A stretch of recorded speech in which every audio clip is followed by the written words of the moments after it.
¿Por qué me lo doy?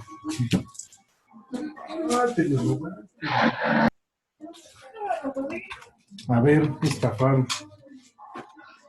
Apaguen su micrófono. Gracias, apaguen su micrófono. No se preocupe, si quiere ahorita los apago. ¿Ya estamos de vuelta? Sí, profe. Sí, profe. Perfecto. Mire, si quiere lo silencio a todos y cada quien que utilice el micrófono cuando lo quiera prender. Ya está. Todos silenciados. ¿Ya estamos? Gracias, profe. No, al contrario, gracias a usted. Gracias.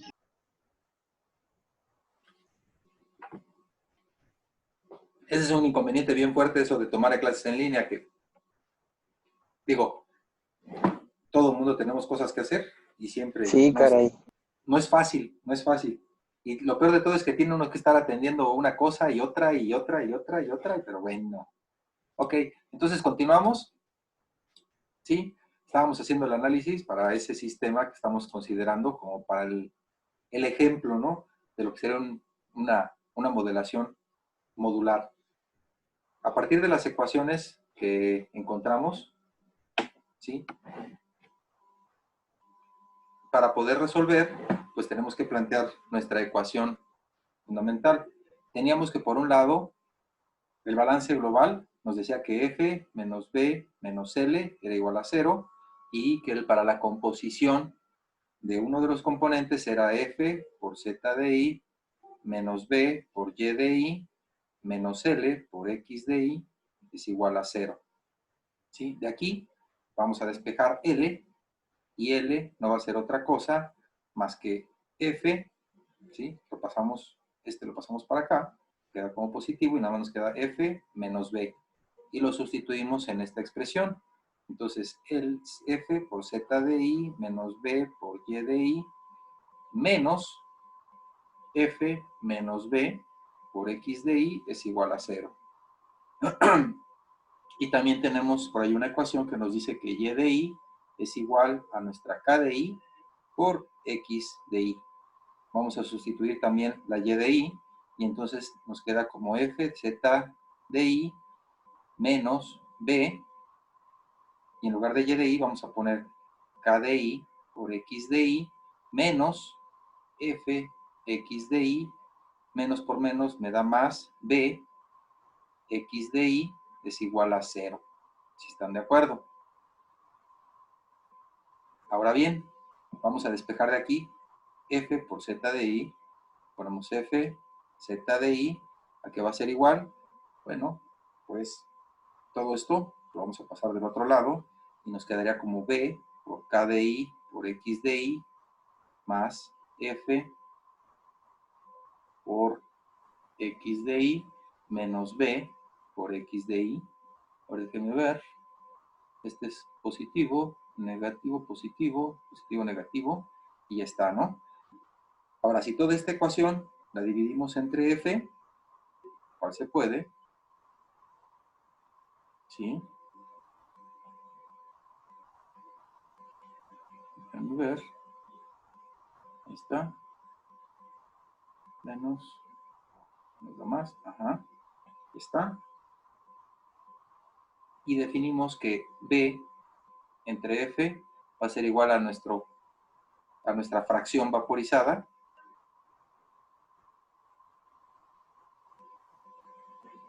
Es decir, qué tanto de lo que yo estoy alimentando en F se va a la fase vapor. Entonces aquí tenemos que nada nos queda como Z de I, va a ser igual, y este lo vamos a definir como una teta, si están de acuerdo.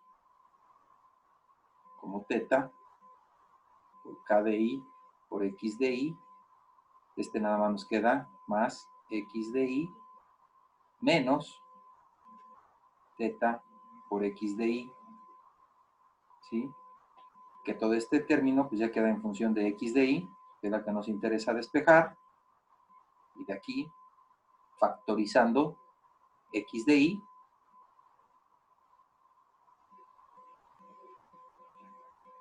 y factorizando, porque aquí tenemos teta y teta, nos quedaría como K de I menos 1 por teta más 1. ¿Sí? Ahí está, X de I por este, sí, nos da esto. Y por lo tanto, la X de I nos va a quedar como la Z de I sobre K de I menos 1 por teta más 1. Este sería para la composición en el líquido, ¿sí? Y como aquí tenemos X de I y tenemos esta relación, para calcular Y de I, pues lo único que vamos a hacer en esta ecuación es sustituir la X de I, que significa esto, y entonces la Y de I nada más va a ser multiplicada por K de I, es la misma, K de I por Z de I sobre K de I menos 1 por teta más 1. Esta sería para la composición en el vapor, en el líquido, y de acuerdo a nuestras restricciones sabemos que la suma de las Y de I desde I igual a 1 hasta C tiene que ser igual a 1, y que la suma desde I igual a 1 hasta C de las X de I tiene que ser igual a 1.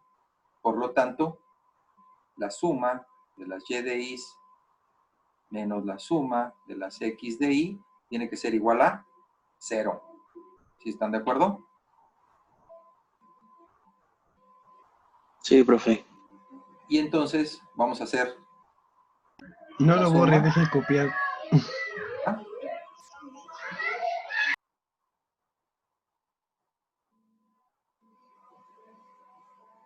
Y vamos a hacer esta resta. La suma de las Y de I, que es esto, menos la suma de las X de I, que es todo esto, tiene que ser igual a 0.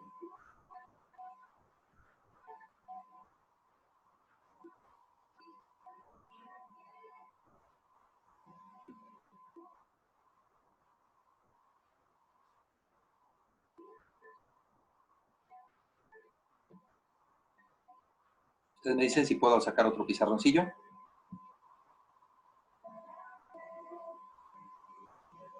Un minuto, un minuto. Sí, con calma.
Listo, profe, gracias. Listo, perfecto. Entonces, vamos a otro pizarrón. Nada más nos vamos a llevar esta y esta otra ecuación. ¿Y esto para qué? Bueno, pues estamos formulando las ecuaciones para resolver un módulo y tenemos que encontrar nuestra función objetivo. Entonces, si sabemos que la suma de las Y de I menos la suma de las X de I nos tiene que dar 0, esa la vamos a tomar como nuestra función objetivo. Y entonces nos dice que las Y de I no es otra cosa más que K de I por Z de I sobre K de I menos 1 por teta más 1. La suma de esto, ¿sí?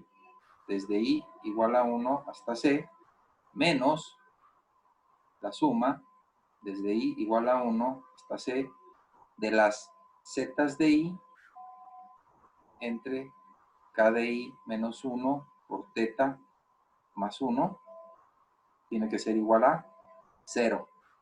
Esta operación vamos a realizarla, ¿sí? Tiene el mismo denominador y nos queda como k de i menos 1 por teta más 1. Aquí nada más va a sobrevivir k de i por z de i menos z de i, si están de acuerdo, que factorizando z de i, ¿sí? Nos quedaría como que z de i por k de i menos 1 sobre k de i menos 1 por teta más 1. La suma de esto desde i igual a 1 hasta c tiene que ser igual a 0. Esta va a ser nuestra función objetivo. Las constantes de reparto como tal, ¿sí? Las podemos calcular de varias formas. Como vimos en la parte termodinámica, ¿sí? La selección del modelo termodinámico es el que nos va a definir cómo se va a calcular la K. No sé si recuerden que se igualaban en el equilibrio, ¿sí? Y podía estar definido tanto por las gamas, que son los coeficientes de actividad, tanto por las phis, que son los coeficientes de fugacidad. Esto por lo general se estima en el líquido y estas son para el vapor. Entonces, cómo calculemos el coeficiente de actividad o cómo calculemos el coeficiente de fugacidad es dependiendo de la ecuación de estado que vamos a utilizar. Lo más simple y lo más común es utilizar, ¿sí? En este caso sería la idealidad. Para un sistema ideal, se supone que el líquido, para la concentración en el líquido, ¿sí? Idealmente nos dice que la presión parcial de A, la vamos a simplificar por Raúl, y nos dice que es la presión de vapor de A por la fracción mol de A, ideal. Y para la fase vapor, nos dice que la presión parcial de A no va a ser otra cosa más que la presión total por la fracción mol de A en el vapor. Si estamos en condiciones de idealidad, esta es Raúl, y esta es Dalton. Y como están en el equilibrio, la presión parcial de A, esta sería en el líquido y esta sería en el vapor. Entonces esta del líquido pues va a ser igual a la presión parcial en el vapor. Por lo tanto, igualamos las ecuaciones y nos dice que la presión total por la fracción mol de A en el equilibrio va a ser igual a la presión de vapor de A entre la fracción mol de A en el líquido. Despejando de aquí, si se dan cuenta, Y de A entre X de A no es otra cosa más que la presión de vapor de A entre la presión total, y esto no es otra cosa más que nuestra constante A. Es decir, aquí ya tenemos nuestro parámetro de reparto. De modo ideal, entonces va a ser la presión de vapor de A entre la presión total, nos va a dar nuestro coeficiente de reparto. Esto, pues si recuerdan, lo resolvimos en una hojita de Excel, ¿sí?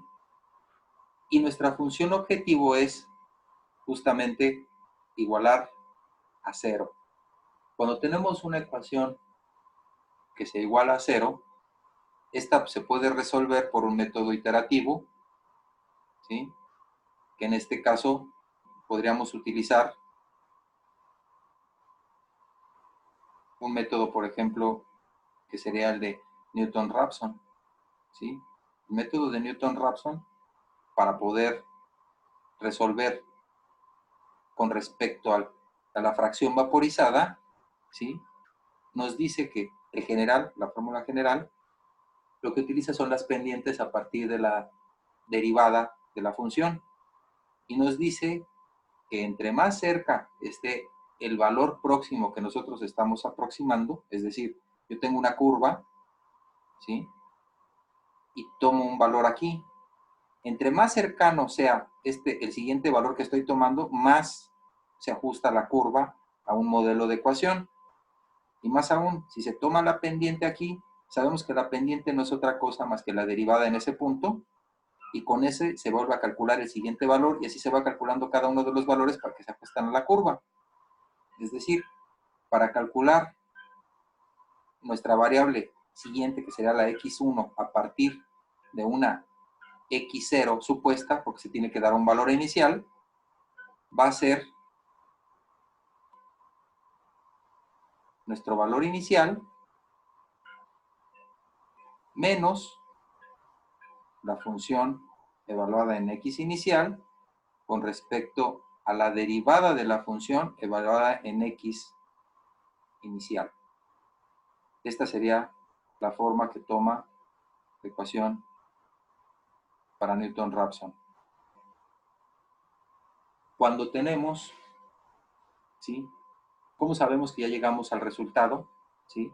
Bueno, pues evaluando la variable que estamos calculando con respecto a la variable que estamos suponiendo en el paso anterior.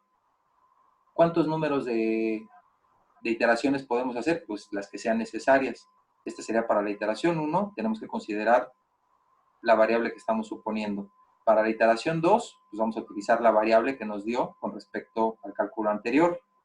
Y el error que vamos a considerar va a ser igual al valor absoluto de la diferencia de estos valores, es decir, x0 menos x1, ¿sí?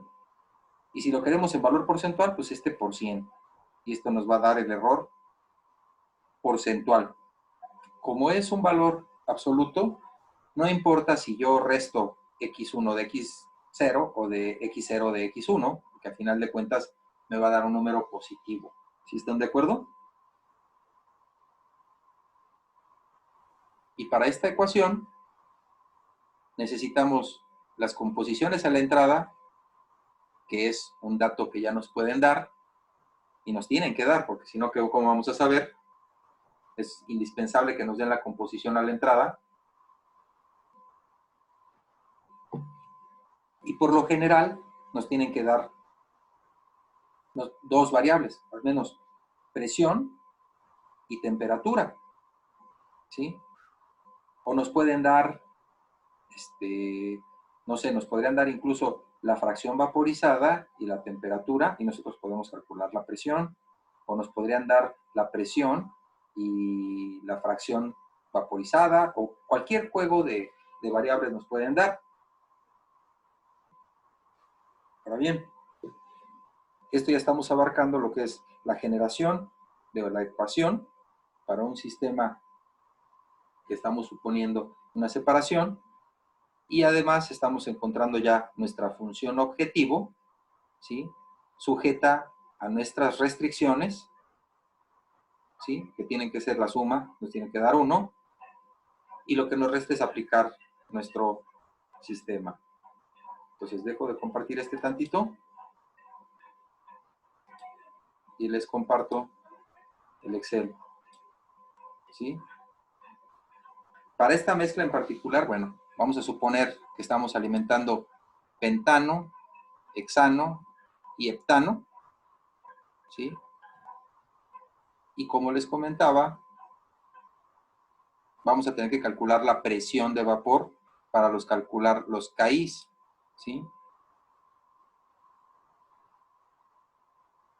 Entonces, esta KI en particular la estamos considerando con otra expresión. Esta ecuación que ven acá abajo, ¿sí?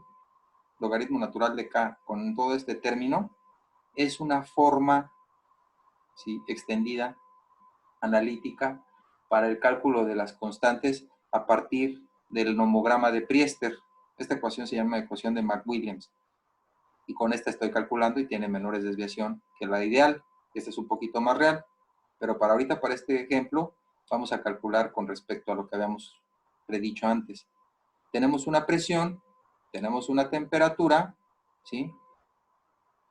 Y lo que tenemos que hacer es calcular las presiones de vapor a través de la ecuación de Antoine, ¿sí? Que aquí están las presiones de vapor, y quedamos que era la presión de la especie I entre la temperatura, entre la presión total. Entonces, sería la presión de vapor de cada uno de los componentes entre la presión total de mi sistema. ¿Sí? Y ya tenemos nuestros coeficientes de reparto. Por otro lado, la ecuación que encontramos que va a ser nuestra ecuación objetivo, ¿sí? La resolvemos a partir de Newton-Raphson. Encontramos la fracción vaporizada que le corresponde, sería teta, ¿sí? ¿Cómo? Pues evaluando este nuevo teta. Y este nuevo teta nos dice que es el teta 0 menos la función evaluada en teta 0 entre la derivada de la función de teta, ¿sí? Pero como la derivada de esta cosa pues no está tan simple con respecto a teta, déjenme ver si puedo hacer rayones aquí, a ver si me deja. Ah, sí me deja. Entonces, para derivar esta ecuación, pues no está tan simple y tan sencillo. Entonces, lo que hacemos es recurrir a la definición de la derivada. La definición de la derivada nos dice que es el límite, ¿sí? Cuando delta teta va a tender a 0, ¿sí? ¿De qué? Bueno, de la función evaluada en teta, ¿sí? Menos, déjenme ver,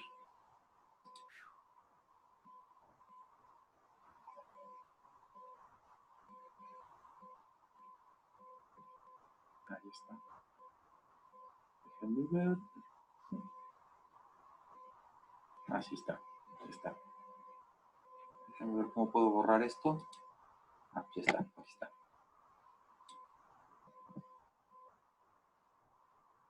Entonces quedamos que era, ya está, el límite cuando delta teta tiende a 0, ¿sí? De la función evaluada en teta más delta teta, que sería el cambio, menos la función evaluada en teta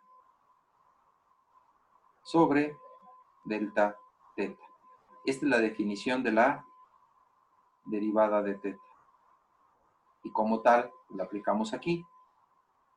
Calculamos un delta, que es un incremento de la función, teta más delta teta, ¿sí?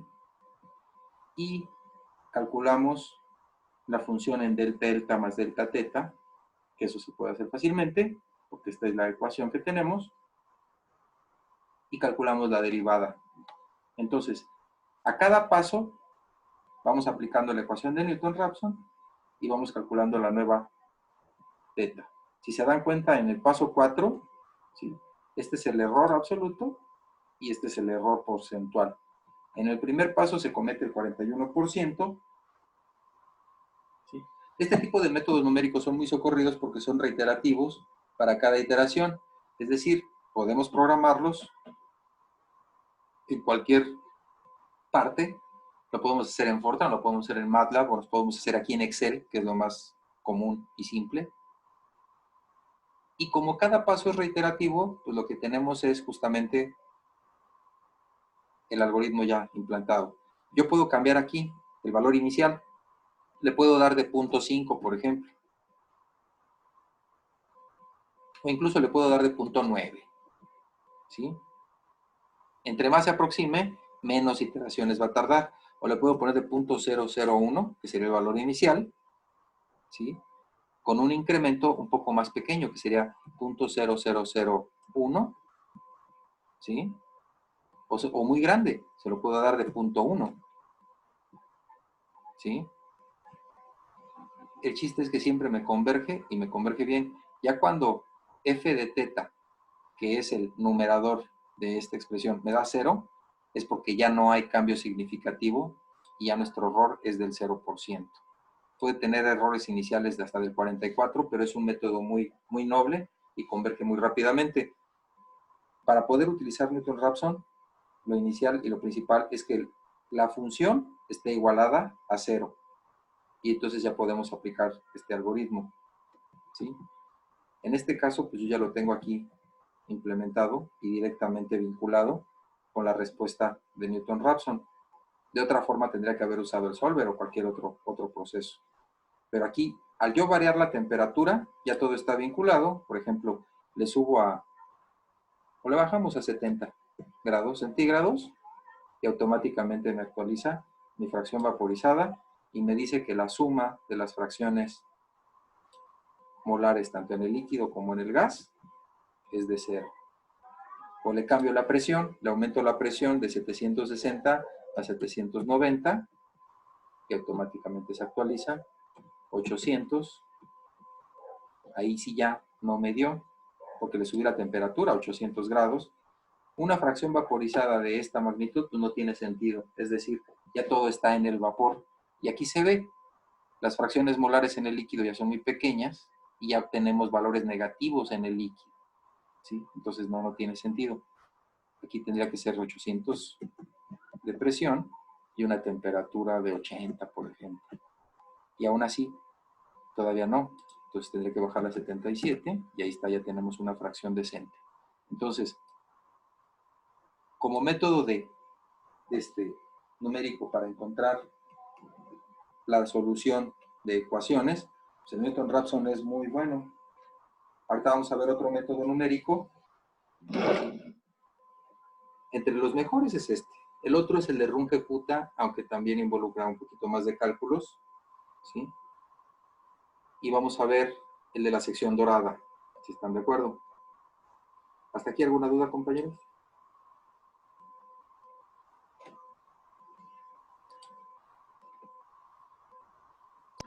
No, profe. Perfecto, ok. Entonces, permítanme un segundito.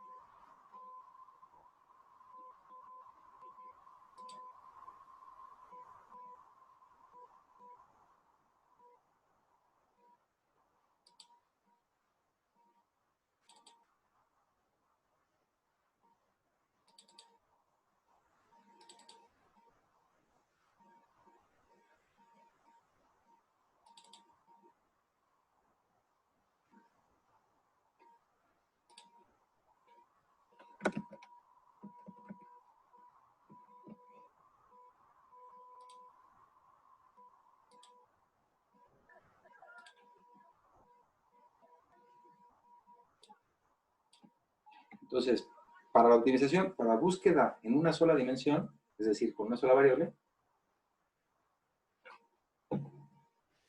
existe un método que se llama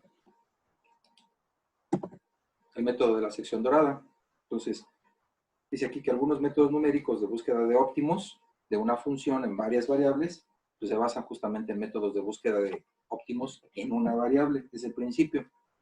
Por ejemplo, el método de ascenso más rápido elige un punto dado y determina la dirección al máximo crecimiento de tal punto, y esta dirección es la del gradiente de la función en dicho punto.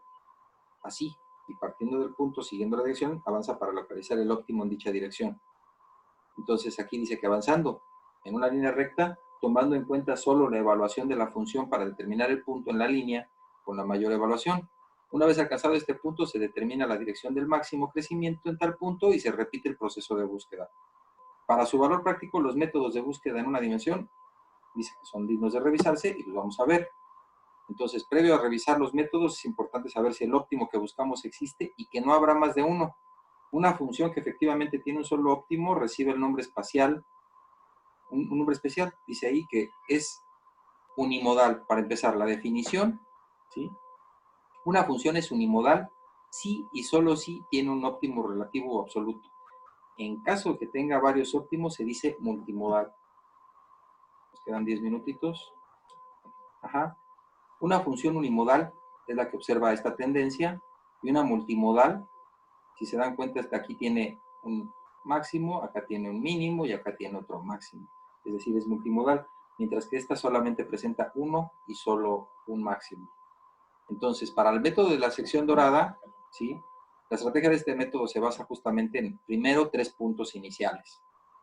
2, que se van a considerar los extremos, ¿sí?, de un intervalo, que sería el x1 y x2, y un tercero que será el intermedio entre estos dos puntos, de tal forma que la relación entre la distancia entre los puntos al interno, es decir, de x2 a menos x1, ¿sí?, y la distancia entre los extremos, que sería de x2 menos x1, es siempre una constante. Ese es el truco para este método. Es decir, el segmento x2 menos x3, aquí está, tenemos nuestros extremos, que sería x1 y x2, ¿sí? Y en medio vamos a tener un segmento que sería el x3.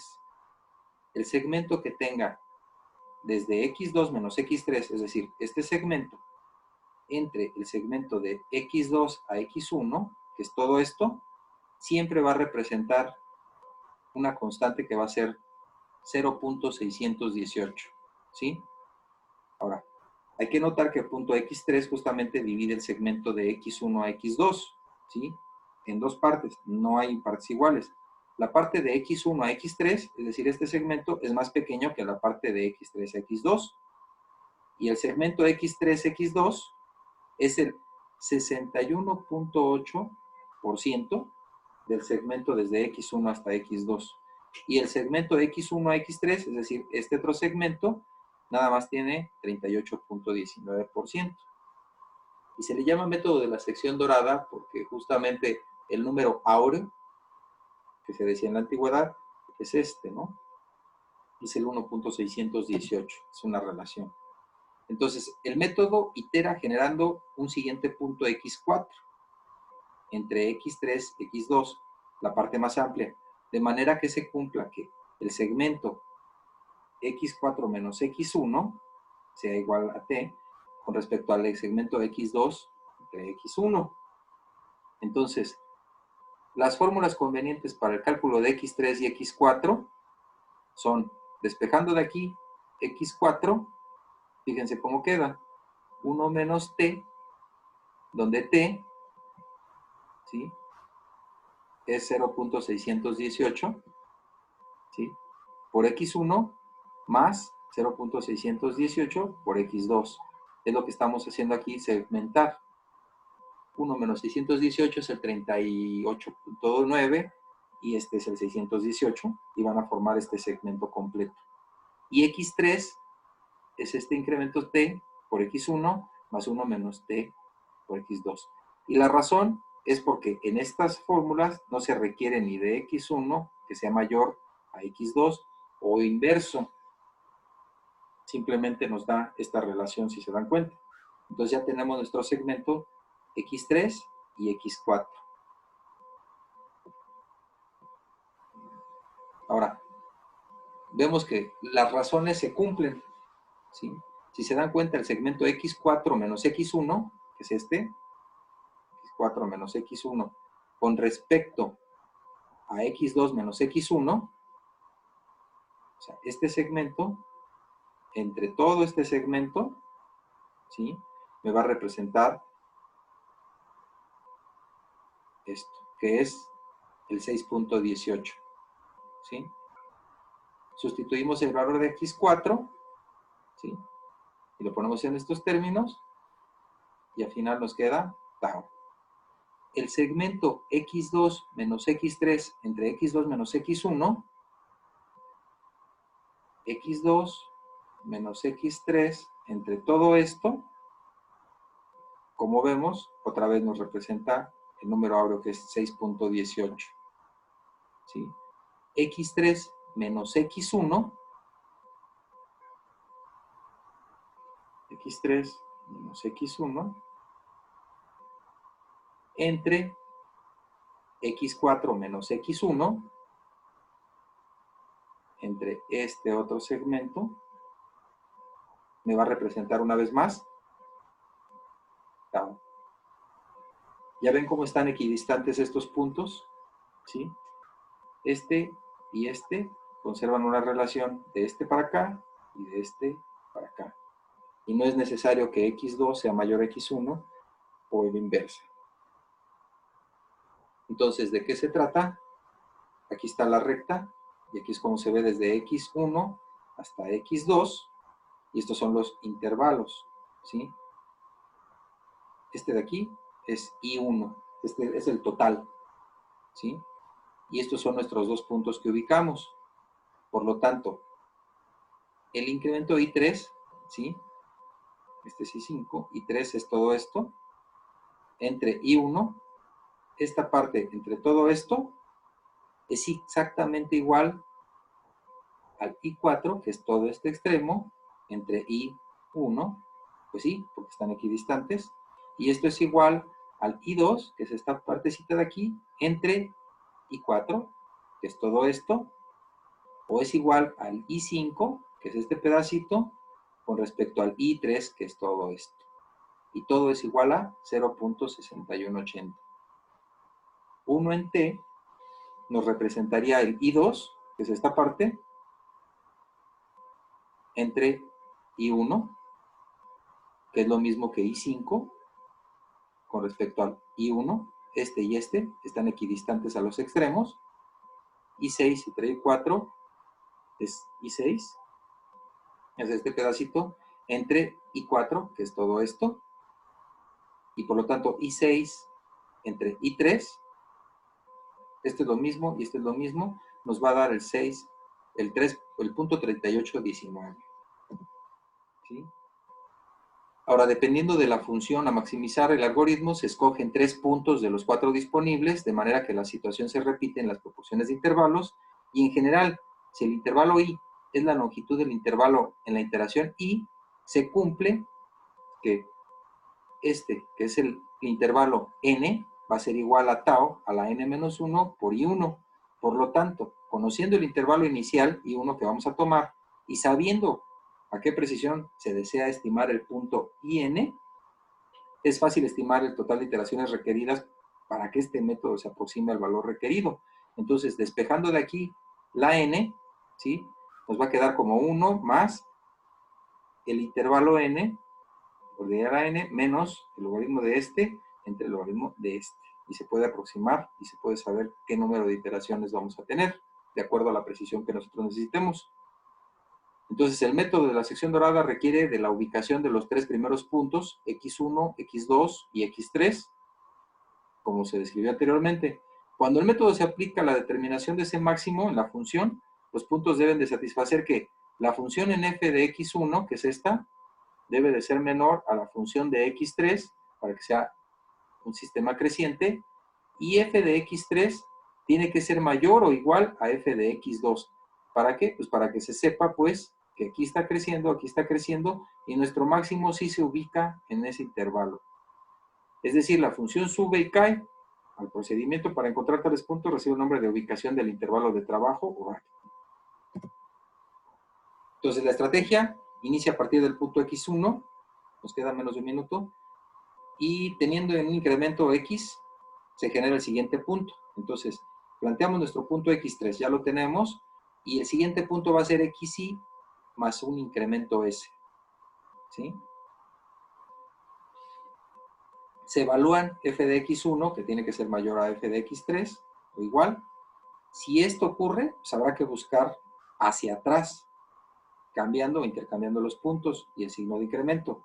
Si f de x1 es menor a f de x3, como es este caso, pues los puntos y el signo del incremento, el incremento se agranda en la proporción tau por medio de la fórmula que S es igual al incremento entre tau. Quiere decir, aquí vamos bien, acá vamos al contrario. Entonces, tenemos que utilizar el signo negativo. Entonces, el siguiente punto se genera hacia adelante. Ahora sí, agregando la S, donde S, como vimos aquí, no va a ser otra cosa más que S entre tau.